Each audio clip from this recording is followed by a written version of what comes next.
A previous stool that can become tummy with both midrash tuma and corpus tuma. If it separated the leather, it can become tummy with midrash tuma, and the iron can become tummy with corpse tuma. A traskol whose cover is of leather can become tummy with both midrash tuma and corpse tuma. If it is separated, the leather can become tummy with midrash tuma, and the traskol is completely tahor. Benches of a bathhouse whose two legs are wooden are tummy. If one leg is wood and one is stone, it is tahor. Regarding the boards of a bathhouse, that one smooth, Rabbi Kiva rules them tummy, but the Chachamim rule them tahor, since they are only made for the water to run underneath them. And a fumigator that has a receptacle for garments is tummy, but a fumigator that has made like a beehive is tahor. Regarding a ball, a shoe form, an amulet, or tefillin in that Torah, one who touches them is tummy, but one who touches their contents is tahor. Regarding a saddle that tore, one who touches its contents is tummy, for the stitching connects it. The following utensils are tummy are merkav, an Ashkelon strap, a median mortar, a paddle sack of a camel, and a saddle of a horse. Rabbi Yossi says even a saddle of a horse is tummy as a moshav because they stand on it on the sporting grounds, but a saddle of a dormitory is tummy. Okay. So now, having explained, given some examples of Keilim that are merkav rather than mishkav, the Mishnah finally comes to explain ma bein merkav lemoshav. What is the difference? Merkav chalak magao mimasao, umoshav lo chalak magao mimasao. So it's a little cryptic at the moment. It just says that there's a difference between touching it versus carrying it, but with the moshav, there's no difference touching or carrying it, and it doesn't explicitly lay it out. But the commentary explains, that basically, when you have a regular mishkav, if a zav sat on a mishkav and it becomes a mishkav, then it makes no difference whether you touch it or you carry it. You become tamei and your clothes become tamei. Okay, but for a merkav, merely touching it only makes the person himself tamei, not his clothes. Okay, but carrying it makes his also like a mishkav also makes his clothes become tamei. Okay, so the only case that's different between merkav and mishkav is where a person is the tumah of his clothing if he touches it. That's it. It's just that one little case over there where the edge case where he touches it and his clothes did not become tamei. That's the only difference between merkav and mishkav. Yeah. Tapis shel chamosh yoshev aleha. So the pack saddle of a donkey. So you see that sort of Right. that sort of ladder thing on the back of the donkey. So that's in order to be able to spread a load over the donkey's back. It's not made for sitting on. And since it's made of wood and there's no receptacle and it's not made for sitting on, it's tahor. Completely tahor. Okay. Shina by Sanakavin, however, if you take a look at if you change the holes so that those rungs are closer together, making it easier to sit on. Okay, or you made them slide so that they can move apart and move closer. Now it's tamei because it's become comfortable to sit on as either as a saddle or or just as a seat. Okay. Hamita v'karva keseh shel mace. Now here's an interesting one. When they're carrying out the mace, they're carrying it out. Apparently, the custom was to put a mattress and a pillow underneath his head as well. These are also have midras tumah. Now it's not because of the mace, because something that's used only for dead people does not get midras. It's only for living people who can make a kli susceptible to midras. Okay, but the reason why is because apparently the women whalers would also use these for sitting on the way. Okay. Now kisei shel kala. Remember the kisei shel kala we just learned about in the previous parak. Mashber shel chaya, the birthing stool of a woman. Kisei shel koves shehu koreim alav esa keilim, and the launderer's seat upon which he stacks the clothing. Amar Rabbi Yossi ein bahem mishum moshav. So this is only Rabbi Yossi's opinion over here, because he's going to say that these are so infrequently used for sitting that they're not considered a moshav at all. Now, we were having a whole debate about the kisei shel kala in the previous parak, about when you remove its slats or not, which slats you remove, if it's if it still remains tamei moshav. And Rabbi Yossi is going to look back at that Mishnah and say, I disagree with you entirely. The whole thing is never tamei moshav because it's so infrequently used for sitting. It's mostly for decoration or for other practical purposes. Okay, so that's Rabbi Yossi's opinion on on all of these kinds of seats. I believe the halacha follows the chachamim on these things.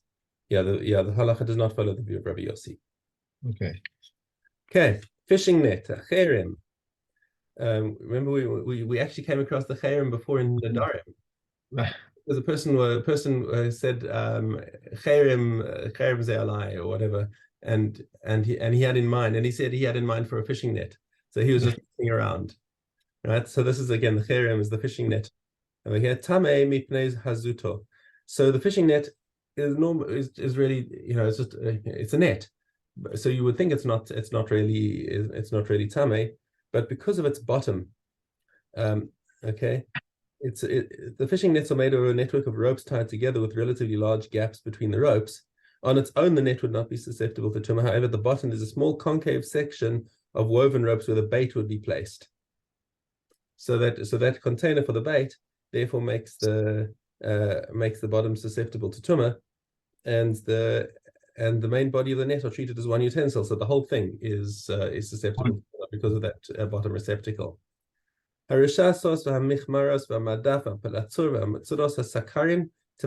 that the nets, traps, bird snares, fishermen's traps, all of these keilim that are used for catching birds or fish or anything like that, they all have receptacles in them, and therefore they are tamei. Now, the question is why we need.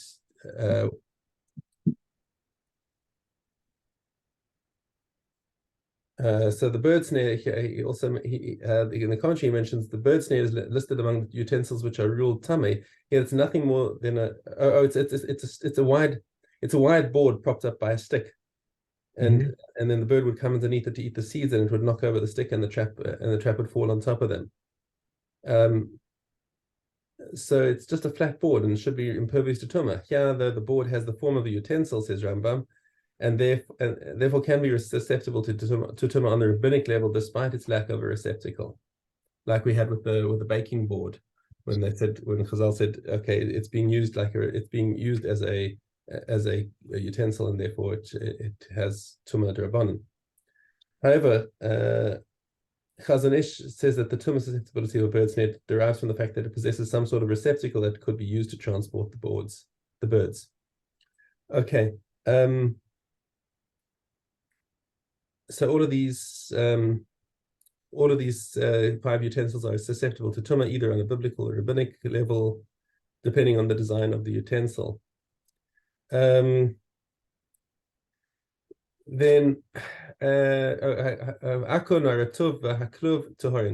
so the fish trap and the bird trap and the bird cage are all tahor, however. Okay, and these are all tahor. This is because they lack a proper receptacle. They were never intended to be used as containers to transport the animals trapped within them. Alternatively, it's because they lack the form of a utensil. And according to Rashi, understands that the kluv is a trap. Either of the reasons can be used to rule it tahor. Rav, on the other hand, maintains it's a cage and thus cannot base its tahor status on the fact that it lacks a proper receptacle. For a cage is certainly meant for transport and long-term storage of the birds it contains. In his view, we must resort to the explanation of Rambam that this is ruled tahor since it lacks the form of a utensil. Okay. I just want to go back for a second to Mishnah, Mishnah Gimel. Yeah. You kept Merkav, and then you kept saying, you didn't say Moshav. I didn't hear you say Moshav over there. You were saying something else. There's a Mishkav, Moshav. Right. Mishkav and Moshav are the same thing. Oh, okay. That's what was getting me. Okay, I didn't understand. Okay. It's like Mishkav is lying down and Moshav is sitting. Right. Okay. All right. So like a bed will be a Mishkav and the seat will be a Moshav. but the halach is identical. Okay, that's why I didn't That's get why that. that's why I didn't make a chiluk between them. So Okay. Merkav and Moshav is, and they form but they're Moshav and Mishkav fall under the category of midras. Okay. That you step on them, right? You put weight on them, and that's the general category is midras. I kept hearing that word, but it wasn't the right word. Okay, Yeah. now I got it. Okay. Okay. All right. Yud test Ted. A chest whose opening is on its side can become tummy with midras tuma and with corpse tuma. Rabbi Yoshi says when it is so, when it is not 10 tefachim high and it is no rim of one handbreadth.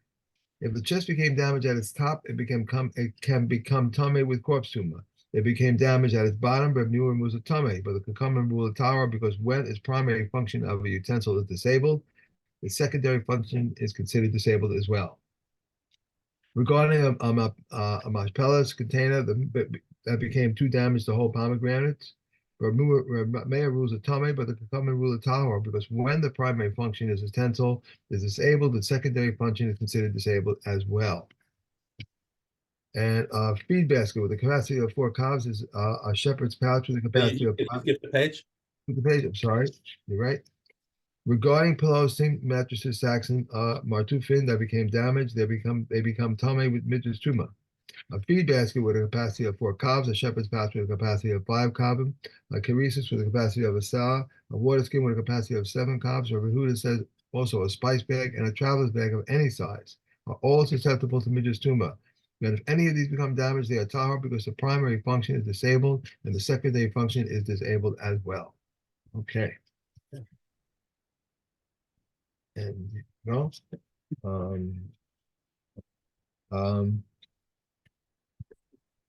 okay, Keilim test kiss. An oven whose eye developed a crack its measures of a full spindle. I'm sorry, oven whose eye developed a crack. Its measure is the full size of a spindle that can enter and exit while it is lit on fire. Rabbi Yehuda says which is not lit on fire. If it develops holes on its side, its measure is the full size of a spindle that can enter and exit unlit. Rabbi Yehuda says lit on fire. Rabbi Shimon says if the hole is in the middle, then only if it can enter. If it is at the side, even if it cannot enter.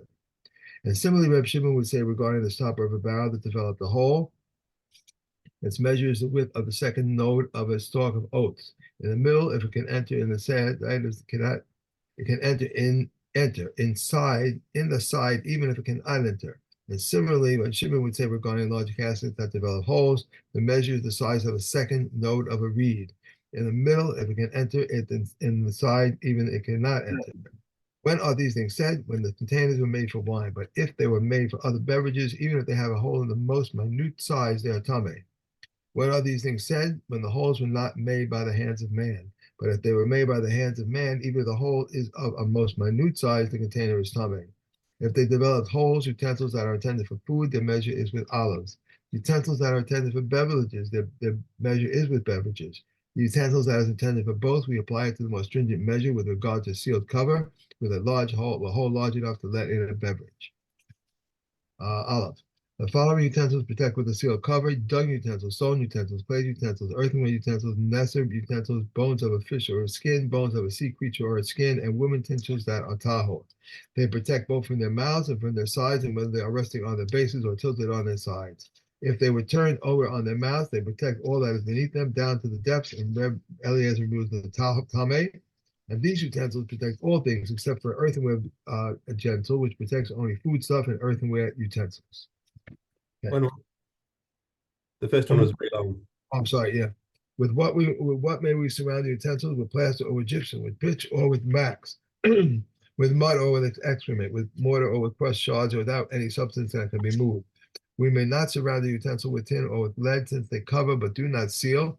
We may not surround the utensil with fat pressed fig or with dough kneaded with fruit juice, so that it not become tummy, so that it does not become to be less qualified.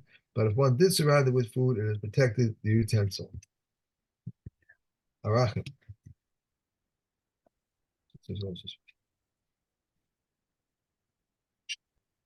Okay, Gilel.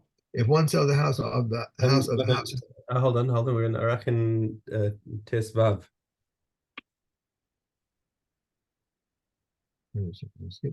Yeah, I'm sorry. One place. A city whose roofs surrounded a city whose roofs could concentrate its wall, or one that was not surrounded by a wall from the time of Yeshua of Ben Nun, is not considered according to the law of the house of walled cities.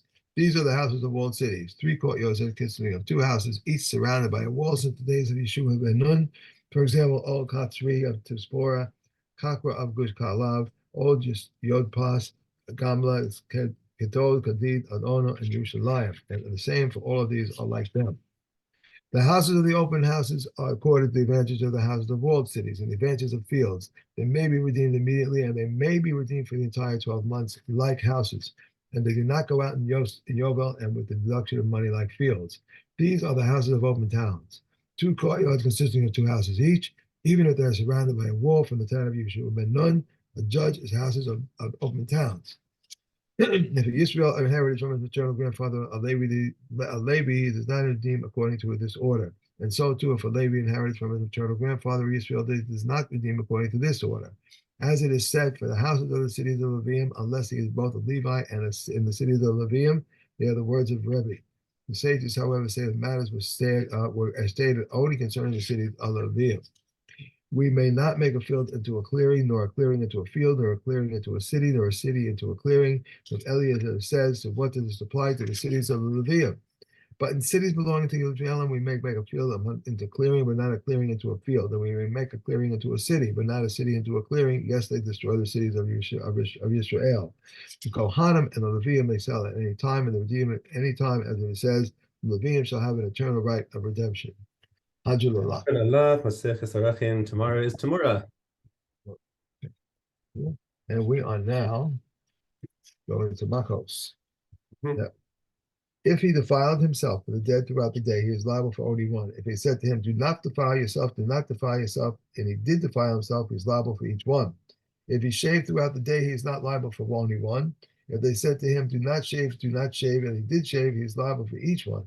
If he wore a garment of his kind throughout the day, he is liable for only one. If they said to him, do not wear it, and he took it off and put it on, he is liable for each one. If one may plow a single furrow and thereby become liable for 8 prohibitions, if he plowed with an ox and an ass, that would be dedicated among diverse species in a vineyard during the 7th year on a festival day, and he is a priest and a Nazirite in an unclean place.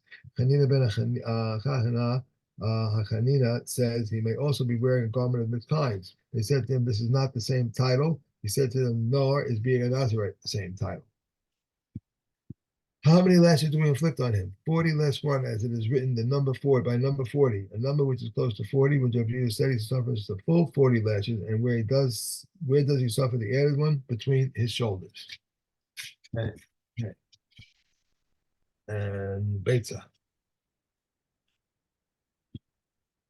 Any activity from which one is obliged to abstain because of a rabbinical injunction, even if it is a non-mandatory mitzvah, or even if it is a mitzvah, on the Sabbath, one is also obligated to abstain from it on Yom Tov.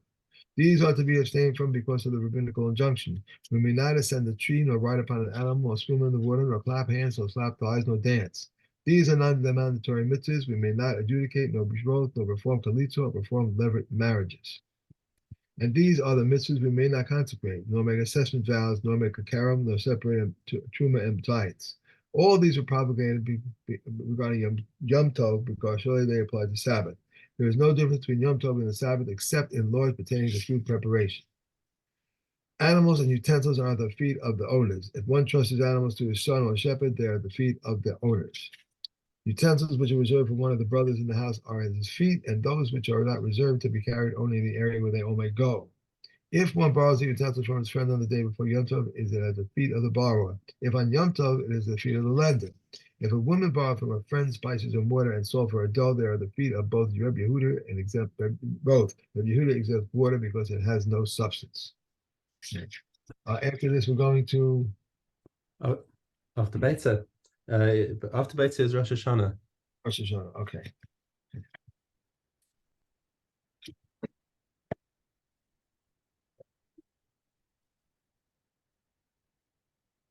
Peah. Similarly, if a person consecrates his produce before the beginning of the Meiser season and he redeems it, he's liable. After the beginning of the Meiser season and he redeemed it, he is liable. If they consecrated it before it was finished and the treasurer finished it, and afterwards he redeemed it, it is exempt, but at the time he became liable for it was exempt. If a person gathered the pay and said, "This is for such and such a poor person," Reb Eliezer says he has acquired it for him. But if come and say he shall give it to a poor person, whom he meets first, and the leket and the shikaka and the payout of non-Jew are liable to master it unless he declared them ownerless. What is leket? That which falls down during the reaping. If while reaping a person reaped a handful, plucked a fistful, and thorn struck him, and he fell from his hand to the ground, then this is the owner's. Inside the hand and inside the sickle for the poor. Behind the hand and behind the sickle for the owner. The top of the hand and the top of the sickle, Reb Ishmael says for the poor. Reb Akiva says for the owner. Okay, and that's all right. perfect. Have a good day. Have a good day. Do well. Thank you. Yes. Bye.